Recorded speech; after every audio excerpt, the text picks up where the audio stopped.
The Lurking Fear by H.P. Lovecraft.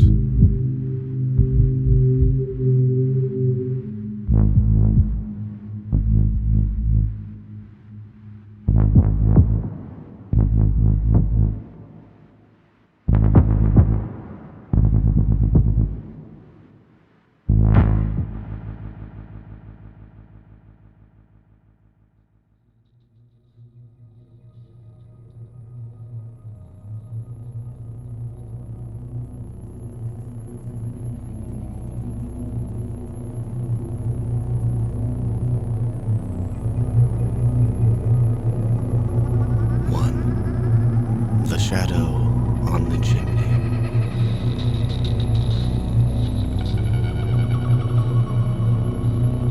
There was thunder in the air on the night I went to the deserted mansion atop Tempest Mountain to find the Lurking Fear.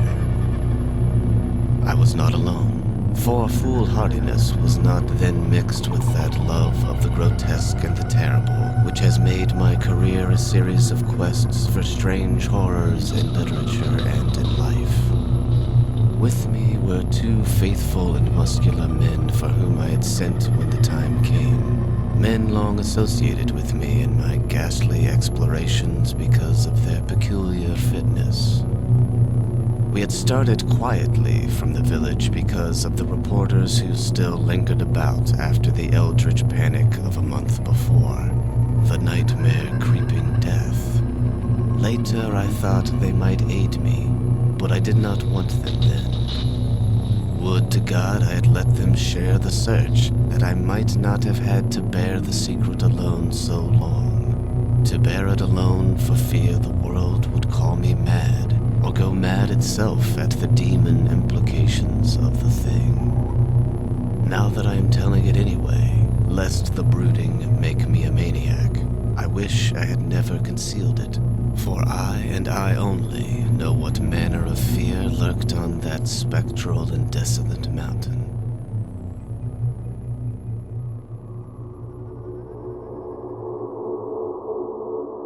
In a small motor car, we covered the miles of primeval forest and hill until the wooded ascent checked it. The country bore an aspect more than usually sinister as we viewed it by night, but without the accustomed crowds of investigators, so that we were often tempted to use the acetylene headlight despite the attention it might attract. It was not a wholesome landscape after dark, and I believe that I would have noticed its morbidity even had I been ignorant of the terror that stalked there. Of wild creatures there were none. They are wise when death leers close. The ancient lightning-scarred trees seemed unnaturally large and twisted, and the other vegetation unnaturally thick and feverish, while curious mounds and hummocks in the weedy, fulgurate, pitted earth reminded me of snakes, and dead men's skulls swelled to gigantic proportions. Fear had lurked on Tempest Mountain for more than a century. This I learned at once from newspaper accounts of the catastrophe which first brought the region to the world's notice. The place is a remote, lonely elevation in that part of the Catskills where Dutch civilization once feebly and transiently penetrated, leaving behind as it receded only a few ruined mansions and a degenerate squatter population inhabiting pitiful hamlets on isolated slopes. Normal beings seldom visited the locality till the state police were formed, and even now only infrequent troopers patrol it. The fear, however, is an old tradition throughout the neighboring villages, since it is a prime topic in the simple discourse of the poor mongrels who sometimes leave their valleys to trade hand-woven baskets for such primitive necessities as they cannot shoot, raise, or make.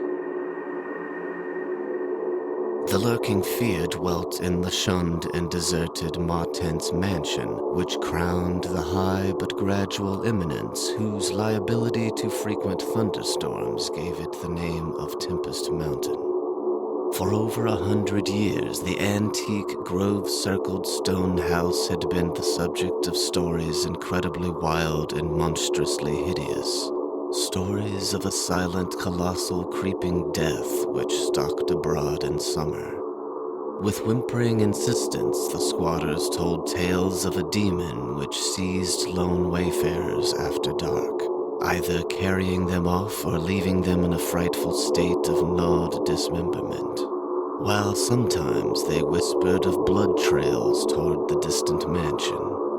Some said the thunder called the lurking fear out of its habitation, while others said the thunder was its voice. No one outside the backwoods had believed these varying and conflicting stories, with their incoherent, extravagant descriptions of the half-glimpsed fiend. Yet not a farmer or villager doubted that the Martense mansion was ghoulishly haunted.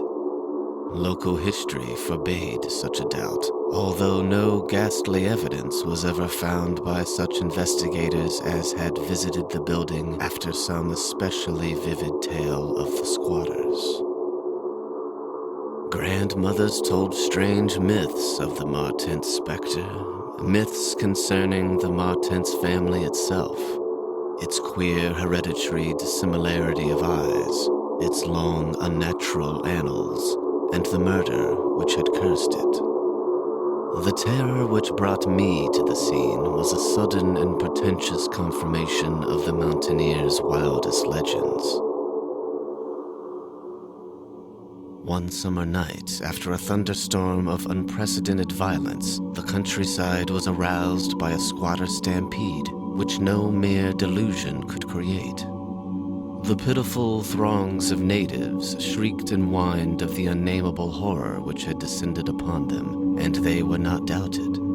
They had not seen it, but had heard such cries from one of the hamlets that they knew a creeping death had come. In the morning, citizens and state troopers followed the shuddering mountaineers to the place where they said the death had come. Death was indeed there.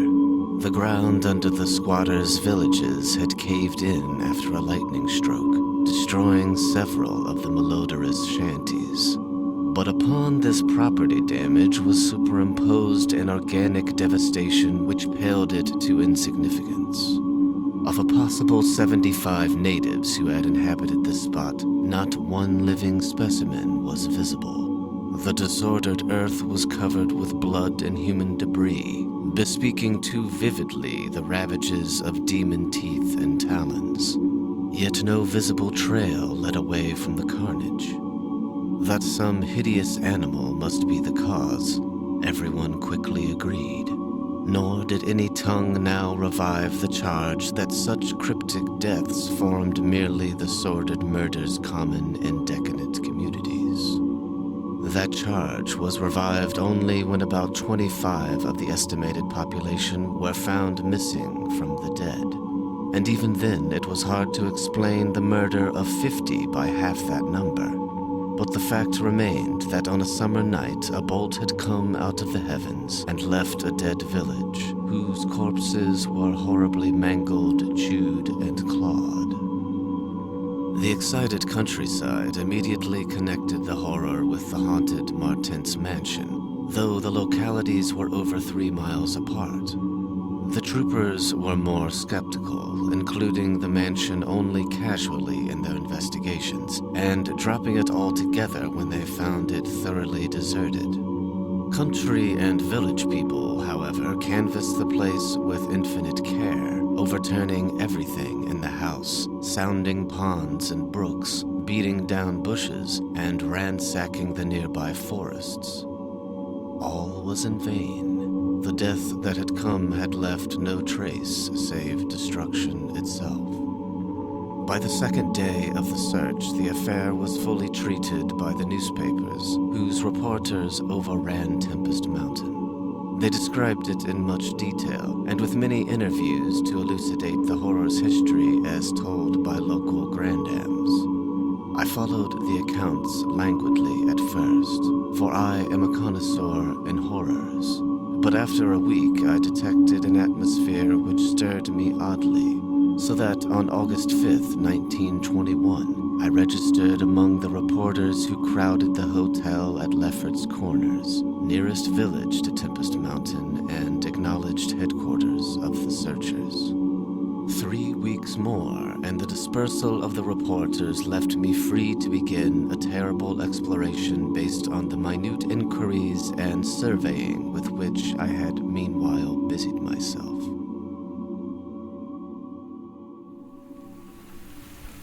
So on this summer night, while distant thunder rumbled, I left a silent motor car and tramped with 2 armed companions up the last mound-covered reaches of Tempest Mountain, casting the beams of an electric torch on the spectral gray walls that began to appear through the giant oaks ahead.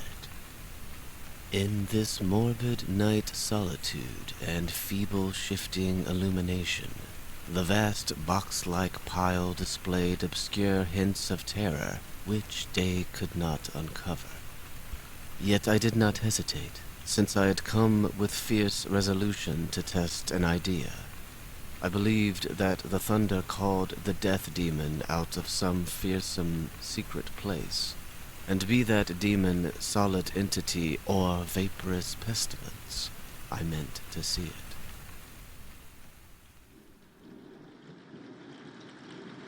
I had thoroughly searched the ruin before, hence knew my plan well, choosing as the seat of my vigil the old room of Jan Martense, whose murder looms so great in the rural legends.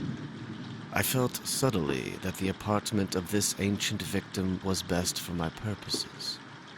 The chamber, measuring about 20 feet square, contained, like the other rooms, some rubbish which had once been furniture. It lay on the 2nd story, on the southeast corner of the house, and had an immense east window and narrow south window, both devoid of panes or shutters. Opposite the large window was an enormous Dutch fireplace with scriptural tiles representing the prodigal son, and opposite the narrow window was a spacious bed built into the wall. As the tree-muffled thunder grew louder, I arranged my plan's details. First, I fastened side by side to the ledge of the large window 3 rope ladders which I had brought with me. I knew they reached a suitable spot on the grass outside, for I had tested them. Then the 3 of us dragged from another room a wide 4-poster bedstead, crowding it laterally against the window. Having strewn it with fir boughs, all now rested on it with drawn automatics, 2 relaxing while the 3rd watched. From whatever direction the demon might come, our potential escape was provided. If it came from within the house, we had the window ladders. If from outside, the door and the stairs. We did not think, judging from precedent, that it would pursue us far, even at worst. I watched from midnight to 1 o'clock, when, in spite of the sinister house, the protected window, and the approaching thunder and lightning, I felt singularly drowsy. I was between my 2 companions, George Bennett being toward the window, and William Toby toward the fireplace.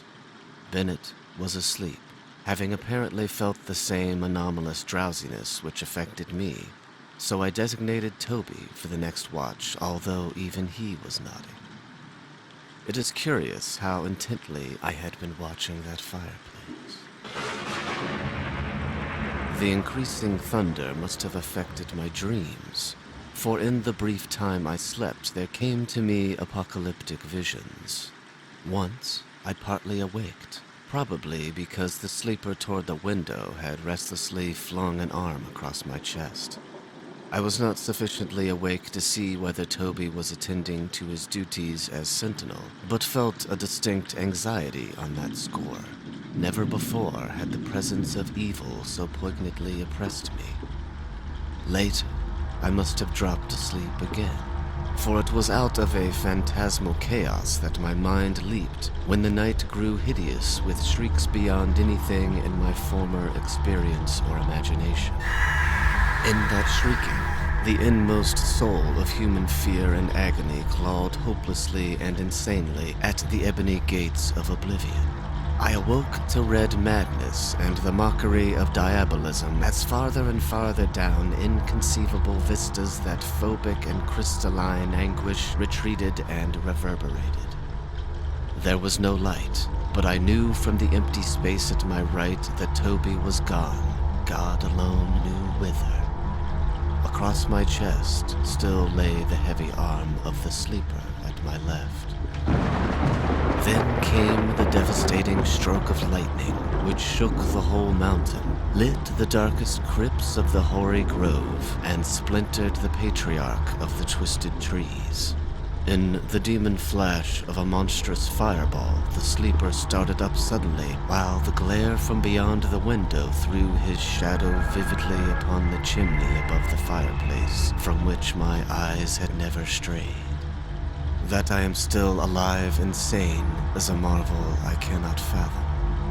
I cannot fathom it, for the shadow on that chimney was not that of George Bennett or of any other human creature, but a blasphemous abnormality from hell's nethermost craters, a nameless, shapeless abomination which no mind could fully grasp, and no pen even partly describe.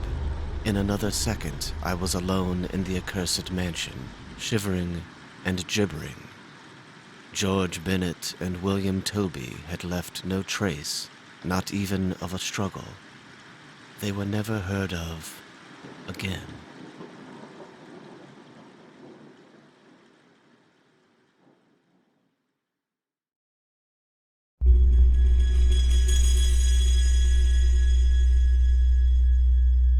Two, a passer in the storm.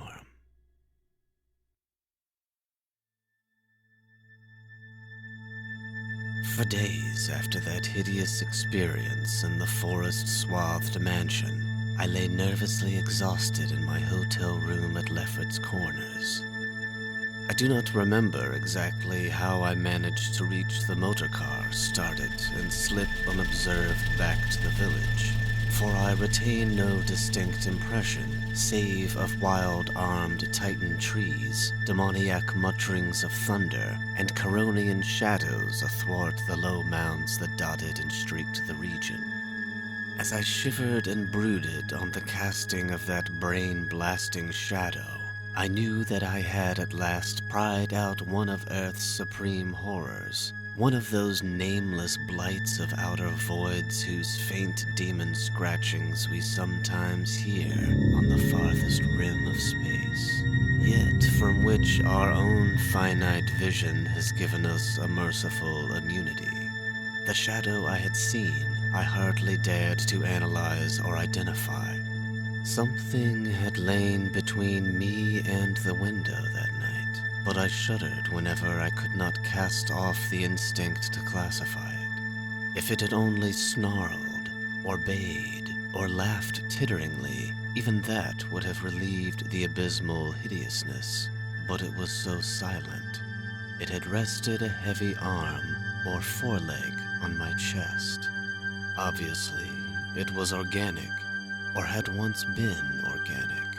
Jan Martense, whose room I had invaded, was buried in the graveyard near the mansion. I must find Bennett and Toby if they lived. Why had it picked them and left me for the last? Drowsiness is so stifling, and dreams are so horrible.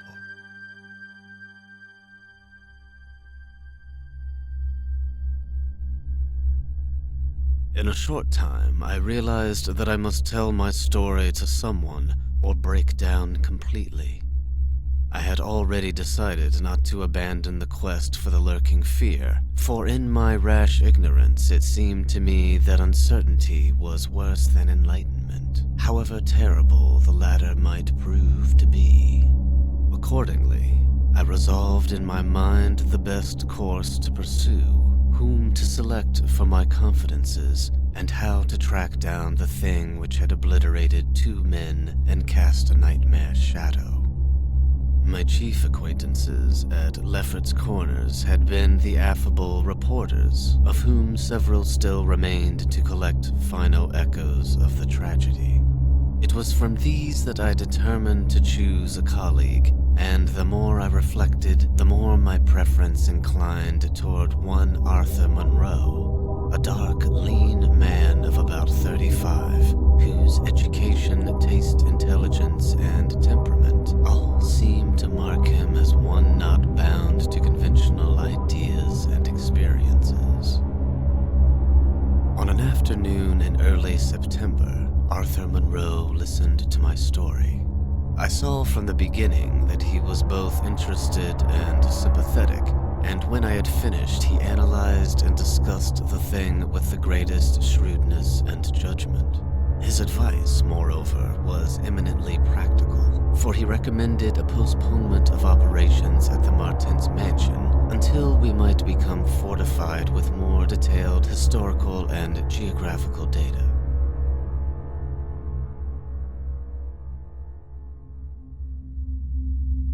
On his initiative, we combed the countryside for information regarding the terrible Martense family, and discovered a man who possessed a marvelously illuminating ancestral diary.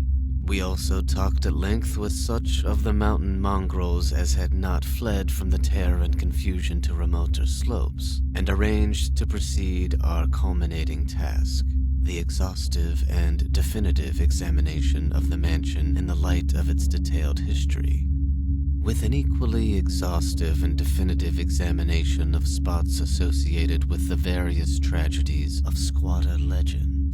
The results of this examination were not at first very enlightening, though our tabulation of them seemed to reveal a fairly significant trend. Namely, that the number of reported horrors was by far the greatest in areas either comparatively near the avoided house or connected with it by stretches of the morbidly overnourished forest. There were, it is true, exceptions. Indeed, the horror which had caught the world's ear had happened in a treeless space, remote alike from the mansion and from any connecting woods. As to the nature and appearance of the lurking fear, nothing could be gained from the scared and witless shanty dwellers. In the same breath, they called it a snake and a giant, a thunder devil and a bat, a vulture and a walking tree. We did, however, deem ourselves justified in assuming that it was a living organism, highly susceptible to electrical storms. And although certain of the stories suggested wings, we believed that its aversion for open spaces made land locomotion a more probable theory. The only thing really incompatible with the latter view was the rapidity with which the creature must have traveled in order to perform all the deeds attributed to it. When we came to know the squatters better, we found them curiously likable in many ways. Simple animals they were, gently descending the evolutionary scale because of their unfortunate ancestry and stultifying isolation. They feared outsiders, but slowly grew accustomed to us, finally helping vastly when we beat down all the thickets and tore out all the partitions of the mansion in our search for the lurking fear. When we asked them to help us find Bennett and Toby, they were truly distressed, for they wanted to help us, yet knew that these victims had gone as wholly out of the world as their own missing people. That great numbers of them had actually been killed and removed, just as the wild animals had long been exterminated. We were, of course, thoroughly convinced, and we waited apprehensively for further tragedies to occur. By the middle of October, we were puzzled by our lack of progress. Owing to the clear nights, no demonic aggressions had taken place, and the completeness of our vain searches of house and country almost drove us to regard the lurking fear as a non-material agency. We feared that the cold weather would come on and halt our explorations, for all agreed that the demon was generally quiet in winter.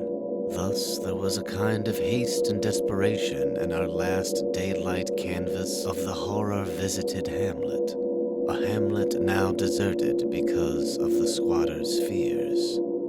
The ill-fated squatter hamlet had borne no name, but had long stood in a sheltered though treeless cleft between two elevations called respectively Cone Mountain and Maple Hill. It was closer to Maple Hill than to Cone Mountain, some of the crude abodes indeed being dugouts on the side of the former eminence. Geographically, it lay about 2 miles northwest of the base of Tempest Mountain, and 3 miles from the oak-girt mansion. Of the distance between the hamlet and the mansion, fully 2 miles and a quarter on the hamlet's side was entirely open country, the plain being of fairly level character save for some of the low snake-like mounds, and having as vegetation only grass and scattered weeds. Considering this topography, we had finally concluded that the demon must have come by way of Cone Mountain, a wooded southern prolongation of which ran to within a short distance of the westernmost spur of Tempest Mountain. The upheaval of ground we traced conclusively to a landslide from Maple Hill, a tall, lone, splintered tree on whose side had been the striking point of the thunderbolt which summoned the fiend. As for the 20th time or more, Arthur Monroe and I went minutely over every inch of the violated village. We were filled with a certain discouragement coupled with vague and novel fears. It was acutely uncanny, even when frightful and uncanny things were common, to encounter so blankly clueless a scene after such overwhelming occurrences.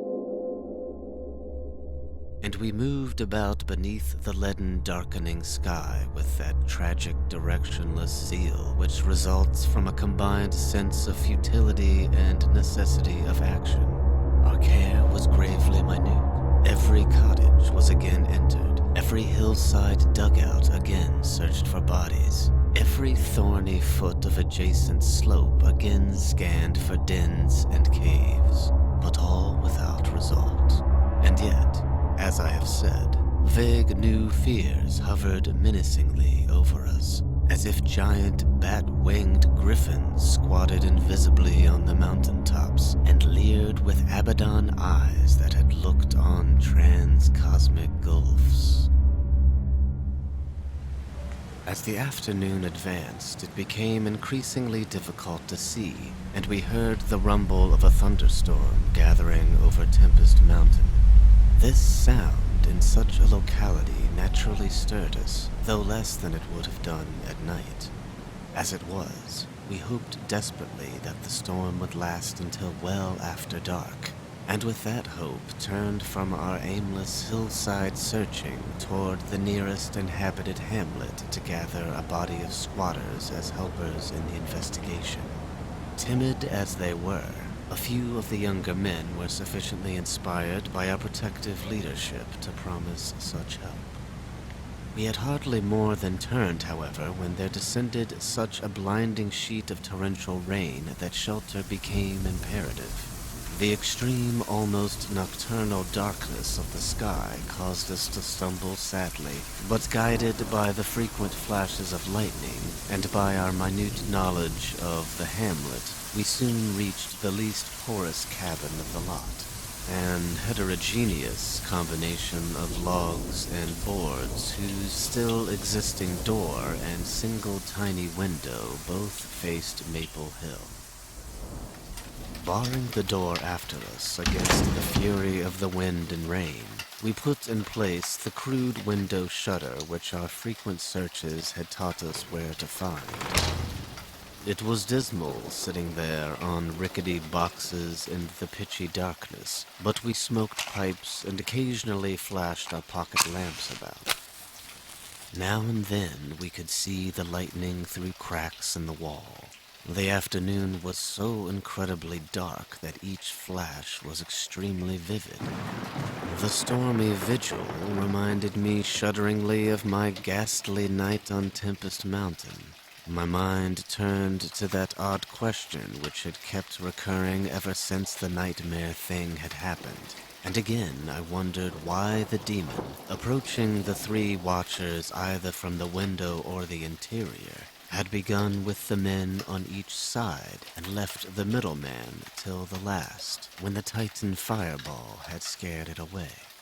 Why had it not taken its victims in natural order, with myself second, from whichever direction it had approached?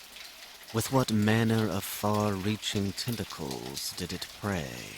Or did it know that I was the leader and save me for a fate worse than that of my companions? In the midst of these reflections, as if dramatically arranged to intensify them, there fell nearby a terrific bolt of lightning, followed by a sound of sliding earth. At the same time, the wolfish wind rose to demonic crescendos of ululation.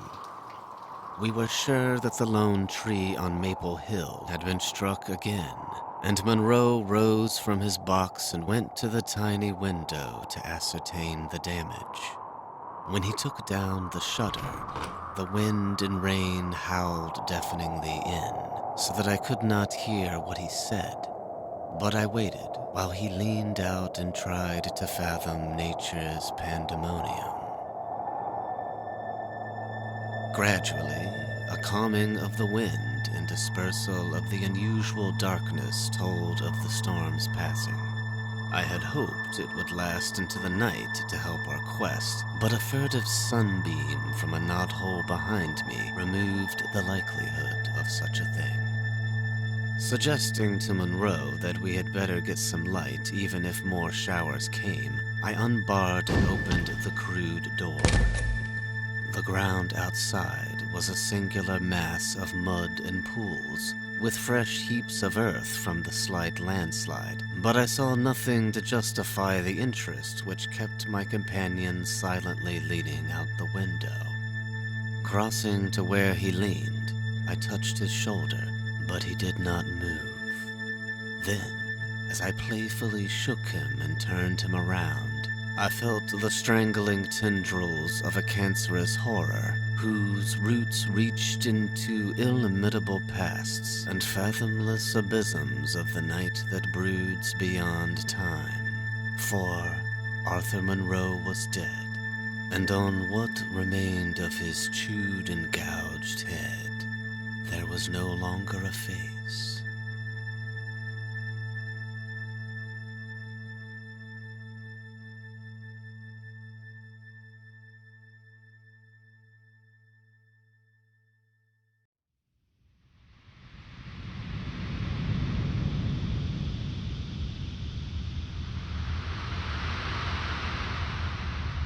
Three. What the red glare meant. On the tempest-racked night of November 8th, 1921, with a lantern which cast carnal shadows, I stood digging alone and idiotically in the grave of Jan Martense. I had begun to dig in the afternoon because a thunderstorm was brewing, and now that it was dark and the storm had burst above the maniacally thick foliage, I was glad. I believe that my mind was partly unhinged by events since August 5th, the demon shadow in the mansion, the general strain and disappointment, and the thing that occurred at the hamlet in an October storm. After that thing, I had dug a grave for one whose death I could not understand. I knew that others could not understand either, so let them think Arthur Monroe had wandered away. They searched, but found nothing. The squatters might have understood, but I dared not frighten them more. I myself seemed strangely callous. That shock at the mansion had done something to my brain, and I could think only of the quest for a horror now grown to cataclysmic stature in my imagination. a quest which the fate of Arthur Monroe made me vow to keep silent and solitary. The scene of my excavations would alone have been enough to unnerve any ordinary man.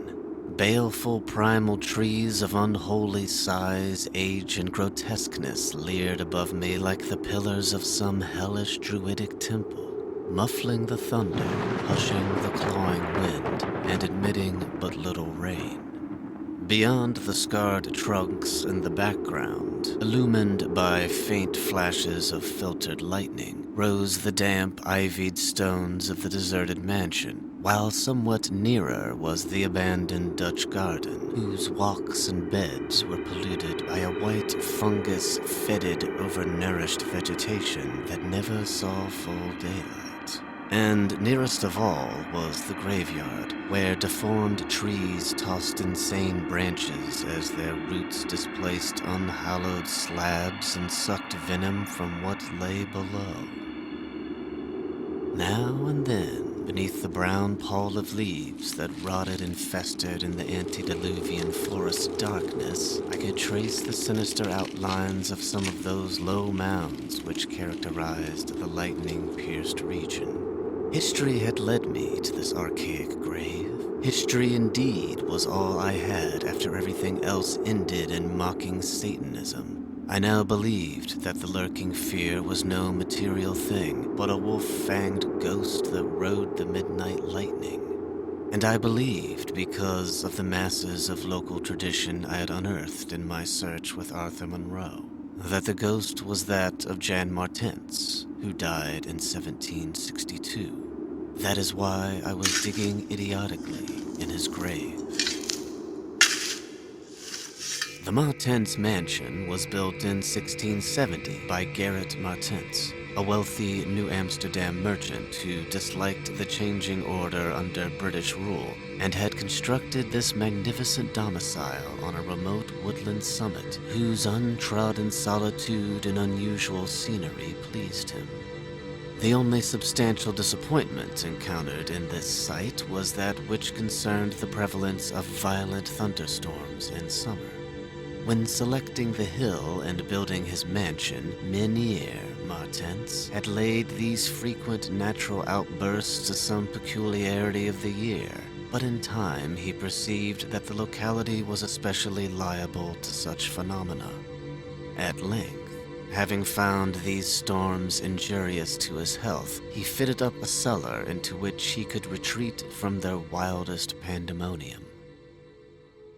Of Gerrit Martense's descendants, less is known than of himself, since they were all reared in hatred of the English civilization and trained to shun such of the colonists as accepted it. Their life was exceedingly secluded, and people declared that their isolation had made them heavy of speech and comprehension.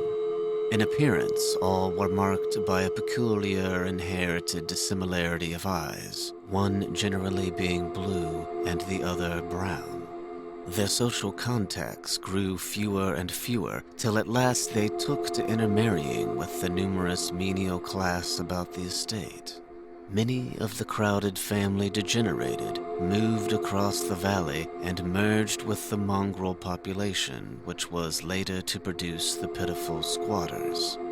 The rest had stuck sullenly to their ancestral mansion, becoming more and more clannish and taciturn, yet developing a nervous responsiveness to the frequent thunderstorms. Most of this information reached the outside world through young Jan Martense, who from some kind of restlessness joined the colonial army when news of the Albany Convention reached Tempest Mountain. He was the first of Gerrit's descendants to see much of the world, and when he returned in 1760, after 6 years of campaigning, he was hated as an outsider by his father, uncles, and brothers, in spite of his dissimilar Martense eyes. No longer could he share the peculiarities and prejudices of the Martenses, while the very mountain thunderstorms failed to intoxicate him as they had before. Instead, His surroundings depressed him, and he frequently wrote to a friend in Albany of plans to leave the paternal roof. In the spring of 1763, Jonathan Gifford, the Albany friend of Jan Martense, became worried by his correspondent's silence, especially in view of the conditions and quarrels at the Martense mansion. Determined to visit Jan in person, he went into the mountains on horseback. His diary states that he reached Tempest Mountain on September 20th, finding the mansion in great decrepitude. The sullen, odd-eyed Martenses, whose unclean animal aspect shocked him, told him in broken gutturals that Jan was dead. He had, they insisted, been struck by lightning the autumn before, and now lay buried behind the neglected sunken gardens. They shewed the visitor the grave, barren and devoid of markers. Something in the Martense's manner gave Gifford a feeling of repulsion and suspicion, and a week later he returned with spade and mattock to explore the sepulchral spot. He found what he expected, a skull crushed cruelly as if by savage blows. So returning to Albany, he openly charged the Martenses with the murder of their kinsman. Legal evidence was lacking, but the story spread rapidly round the countryside, and from that time the Martenses were ostracized by the world. No one would deal with them, and their distant manor was shunned as an accursed place. Somehow they managed to live on independently by the products of their estate, for occasional lights glimpsed from far-away hills attested their continued presence. These lights were seen as late as 1810, but toward the last they became very infrequent. Meanwhile, there grew up about the mansion and the mountain a body of diabolic legendry. The place was avoided with doubled assiduousness and invested with every whispered myth tradition could supply. It remained unvisited until 1816, when the continued absence of lights was noticed by the squatters. At that time, a party made investigations, finding the house deserted and partly in ruins. There were no skeletons about, so that departure rather than death was inferred. The clan seemed to have left several years before, and improvised penthouses shewed how numerous it had grown prior to its migration. Its cultural level had fallen very low, as proved by decaying furniture and scattered silverware, which must have been long abandoned when its owners left. But though the dreaded Martenses were gone, the fear of the haunted house continued, and grew very acute when new and strange stories arose among the mountain decadents. There it stood, deserted, feared, and linked with the vengeful ghost of Jan Martense. There it still stood on the night I dug in Jan Martense's grave. I have described my protracted digging as idiotic, and such it indeed was in object and method. The coffin of Jan Martense had soon been unearthed. It now held only dust and niter. But in my fury to exhume his ghost, I delved irrationally and clumsily down beneath where he had lain. God knows what I expected to find. I only felt that I was digging in the grave of a man whose ghost stalked by night. It is impossible to say what monstrous depth I had attained when my spade and soon my feet broke through the ground beneath. The event, under the circumstances, was tremendous. For in the existence of a subterranean space here, my mad theories had terrible confirmation. My slight fall had extinguished the lantern, but I produced an electric pocket lamp and viewed the small horizontal tunnel, which led away indefinitely in both directions. It was amply large enough for a man to wriggle through, and though no sane person would have tried it at that time, I forgot danger, reason, and cleanliness in my single-minded fever to unearth the lurking fear. Choosing the direction toward the house, I scrambled recklessly into the narrow burrow, squirming ahead blindly and rapidly, and flashing but seldom the lamp I kept before me. What language can describe the spectacle of a man lost in infinitely abysmal earth, pawing, twisting, wheezing, scrambling madly through sunken convolutions of immemorial blackness without an idea of time, safety, direction, or definite object?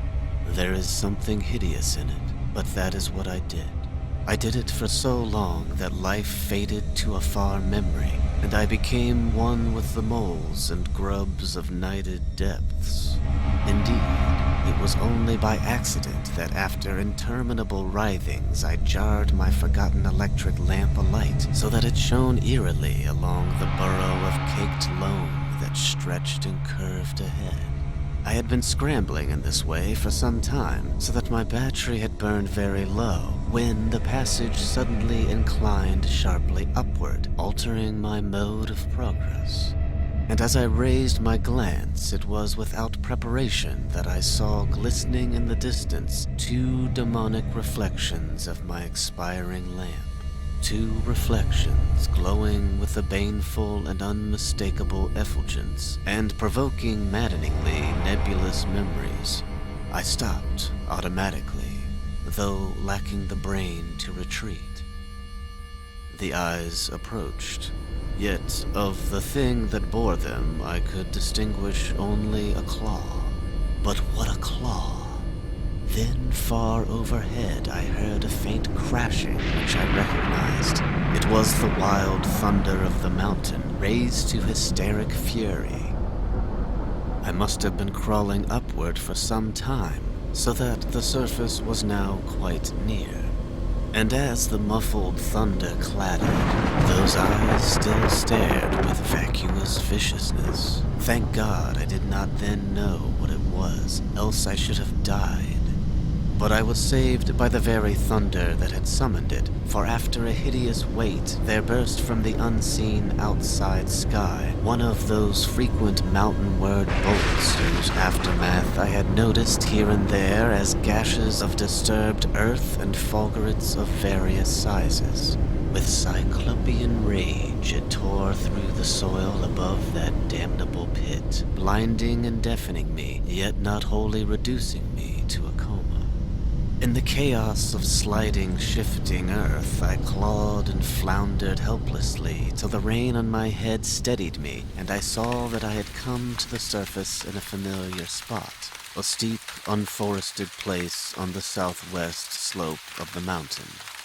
Recurrent sheet lightnings illumined the tumbled ground, and the remains of the curious low hammock which had stretched down from the wooded higher slope, but there was nothing in the chaos to shew my place of egress from the lethal catacomb.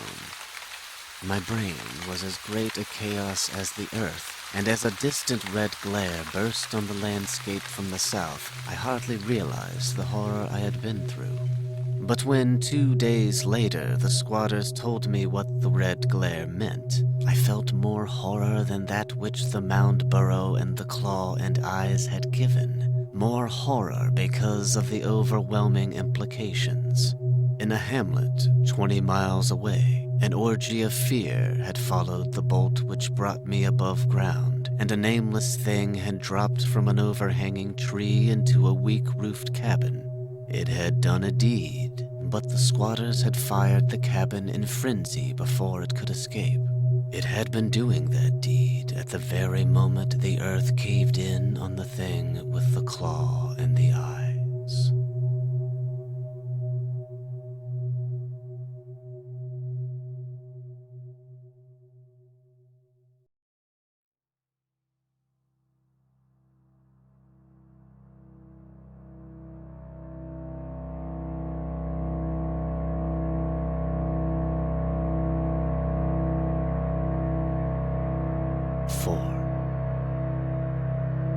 The horror in the eyes.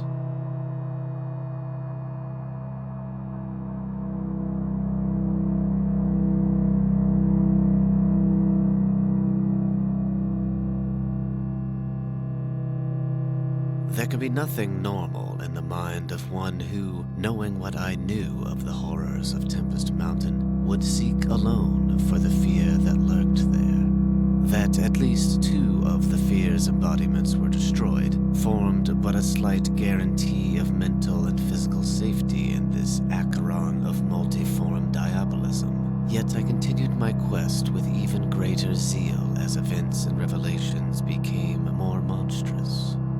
When, 2 days after my frightful crawl through the crypt of the Eyes and Claw, I learned that a thing had malignly hovered 20 miles away at the same instant the eyes were glaring at me, I experienced virtual convulsions of fright.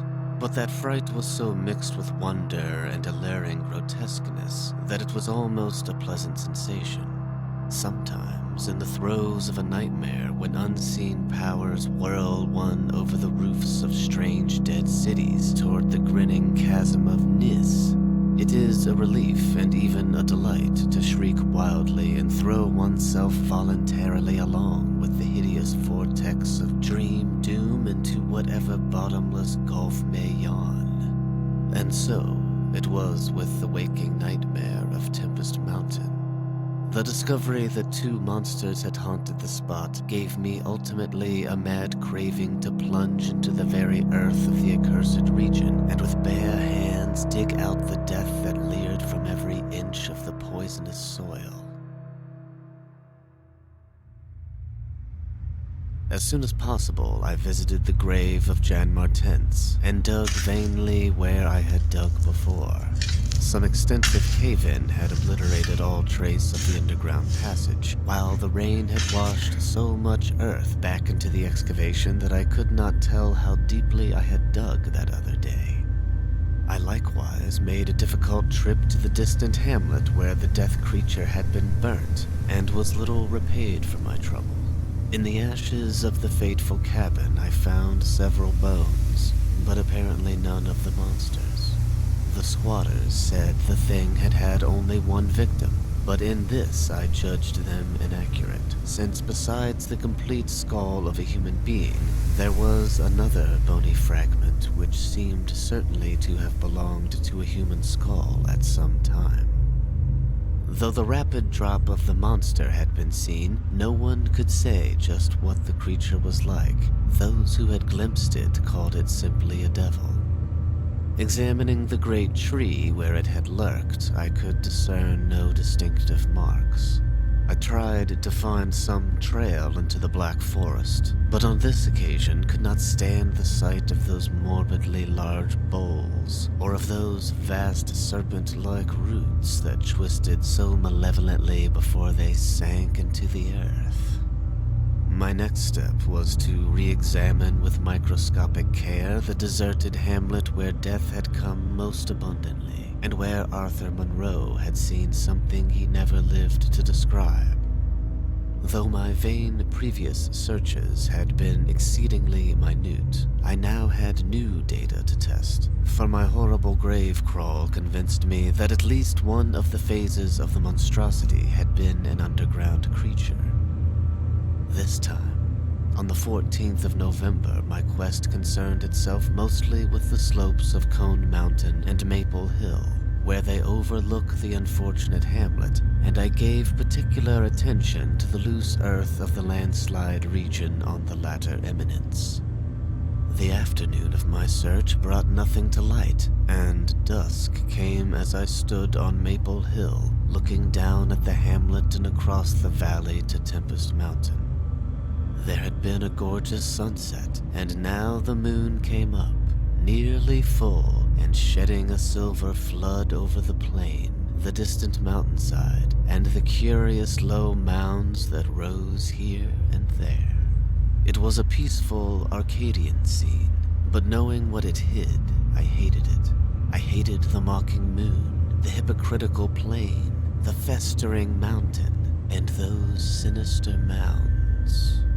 Everything seemed to me tainted with a loathsome contagion and inspired by a noxious alliance with distorted hidden powers.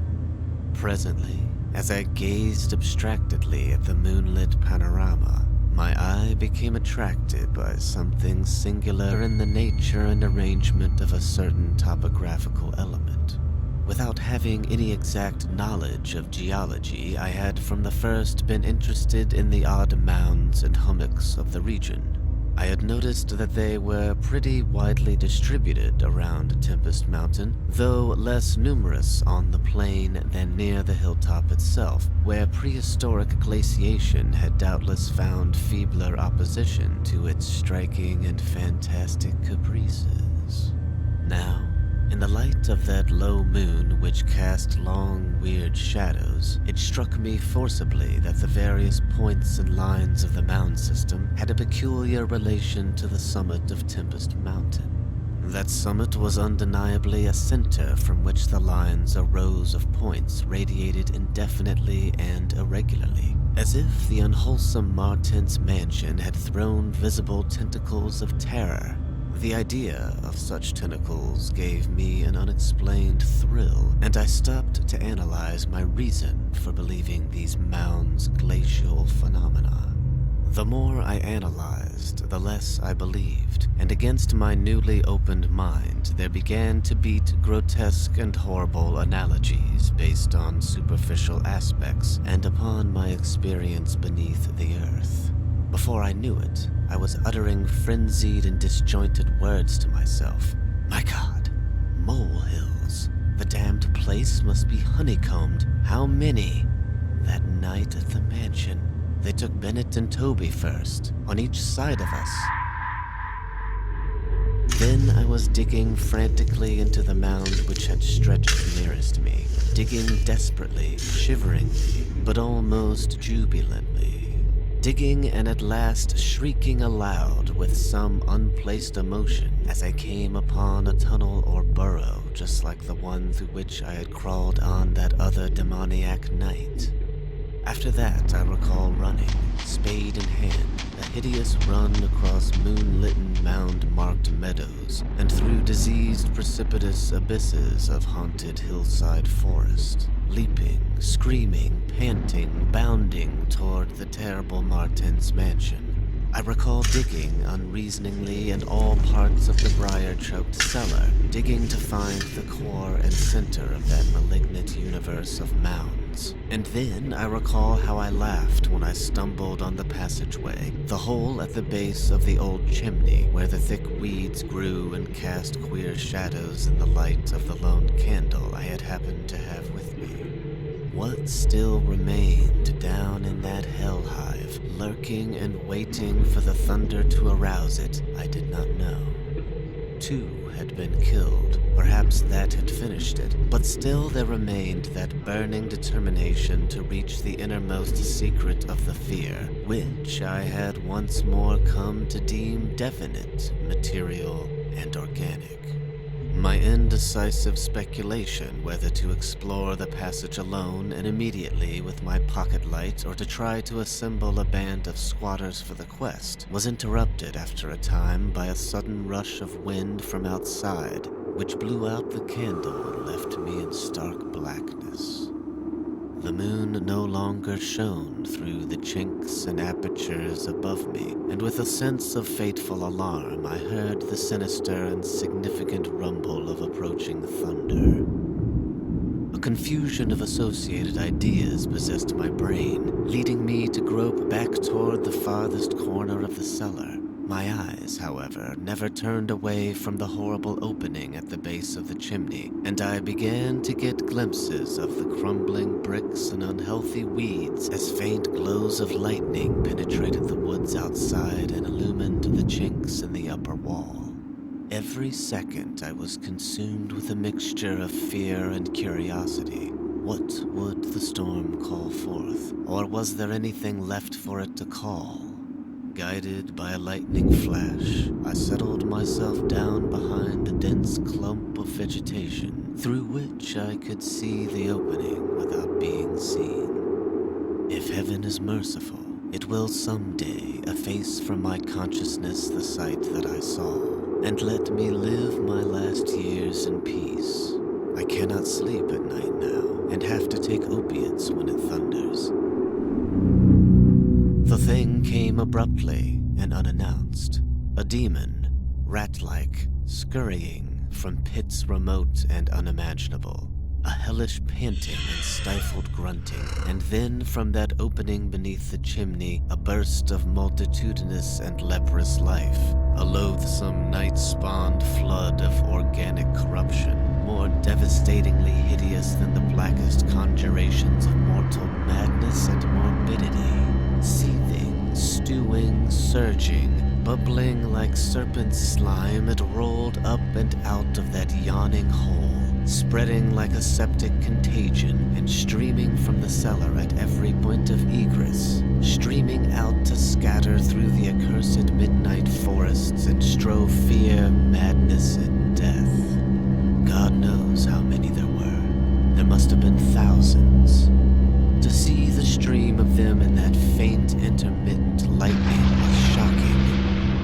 When they had thinned out enough to be glimpsed as separate organisms, I saw that they were dwarfed, deformed, hairy devils, or apes, monstrous and diabolic caricatures of the monkey tribe. They were so hideously silent, there was hardly a squeal when one of the last stragglers turned with the skill of long practice to make a meal in accustomed fashion on a weaker companion. Others snapped up what it left and ate with slavering relish. Then, in spite of my days of fright and disgust, my morbid curiosity triumphed, and as the last of the monstrosities oozed up alone from that nether world of unknown nightmare, I drew my automatic pistol and shot it under the cover of the thunder. Shrieking, slithering, torrential shadows of red, viscous madness chasing one another through endless, ensanguined corridors of purple, fulgurous sky, formless phantasms and kaleidoscopic mutations of a ghoulish, remembered scene, forests of monstrous, overnourished oaks with serpent roots twisting and sucking unnameable juices from an earth verminous with millions of cannibal devils, mound-like tentacles groping from underground nuclei of polypus perversion, insane lightning over malignant ivied walls and demon arcades choked with fungus vegetation. Heaven be thanked for the instinct which led me unconscious to places where men dwell, to the peaceful village that slept under the calm stars of clearing skies. I had recovered enough in a week to send to Albany for a gang of men to blow up the Martense mansion and the entire top of Tempest Mountain with dynamite, stop up all the discoverable mound burrows, and destroy certain overnourished trees whose very existence seemed an insult to sanity. I could sleep a little after they had done this, but true rest will never come as long as I remember that nameless secret of the lurking fear. The thing will haunt me, for who can say the extermination is complete, and that analogous phenomena do not exist all over the world? Who can, with my knowledge, think of the Earth's unknown caverns without a nightmare dread of future possibilities? I cannot see a well or a subway entrance without shuddering. Why cannot the doctors give me something to make me sleep, or truly calm my brain when it thunders? What I saw in the glow of my flashlight after I shot the unspeakable, straggling object was so simple that almost a minute elapsed before I understood and went delirious. The object was nauseous, a filthy, whitish gorilla thing with sharp yellow fangs and matted fur. It was the ultimate product of mammalian degeneration, the frightful outcome of isolated spawning, multiplication, and cannibal nutrition above and below the ground, the embodiment of all the snarling chaos and grinning fear that lurk behind life. It had looked at me as it died, and its eyes had the same odd quality that marked those other eyes which had stared at me underground in excited, cloudy recollections. One eye was blue, the other brown. They were the dissimilar Martense eyes of the old legends, and I knew, in one inundating cataclysm of voiceless horror, what had become of that vanished family. The terror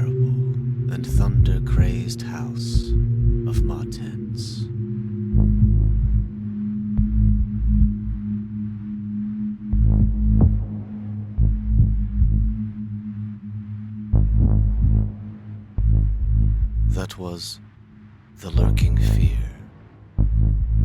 by H.P. Lovecraft. Narrated by Thomas Deckard